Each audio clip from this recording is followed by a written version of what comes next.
دنیا میں سب سے قیمتی چیز۔ میراثی نے اونچی آواز میں کہا، مولوی صاحب چوری کی بھینس آپ کے باڑے سے نکل آئی ہے۔ مولوی صاحب نے گھبرا کر اوپر دیکھا اور سکتے کی حالت میں دیر تک میراثی کی طرف دیکھتے رہے۔ بھی ایک دوسرے کی طرف دیکھنا شروع کر دیا۔ لوگ اٹھے اور آہستہ آہستہ محفل سے غائب ہونے لگے۔ میراثی پیغام دینے کے بعد واپس چلا گیا۔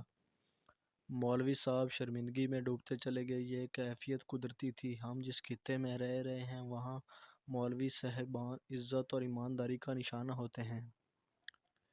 یہ لوگوں کو نماز بھی پڑھاتے ہیں اور ان کے کلمے بھی سیدھے کرتے ہیں، ان کے جنازے بھی ادا کرتے ہیں اور ان کے چھوٹے بڑے تنازع بھی نمٹاتے ہیں۔ آپ اندازہ کیجئے اس ماحول میں گاؤں کے واحد مولوی صاحب پر چوری کا الزام لگ جائے اور وہ بھی گاؤں کی پنچایت میں سینکڑوں لوگوں کے سامنے الزام لگایا جائے تو مولوی صاحب کی کیا حالت ہوگی۔ مولوی صاحب کے ساتھ بھی یہی ہوا۔ وہ پنچایت میں بیٹھے تھے، لوگوں کے تنازعوں کا فیصلہ کر رہے تھے۔ میراثی آیا اور مولوی صاحب کی عزت مٹی میں ملا دی۔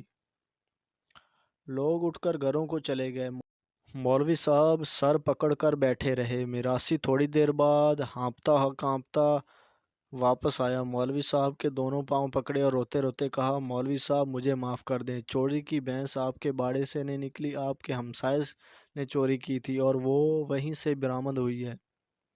مجھ سے غلطی ہو گئی ہے، میں آپ گھر جا جا کر آپ کی صفائی پیش کروں گا۔ مولوی صاحب دیر تک میراثی کو خالی نظروں سے دیکھتے رہے اور پھر آہستہ سے بولے، نور دین تم اب جو بھی کر لو، میں علاقے میں چور بن چکا ہوں، لوگ مجھے باقی زندگی چور مولوی ہی کہیں گے۔ میراثی نے مولوی صاحب سے اتفاق نہیں کیا، لیکن مولوی صاحب کی بات حقیقت تھی۔ دنیا میں سب سے قیمتی چیز انسان کی عزت ہوتی ہے۔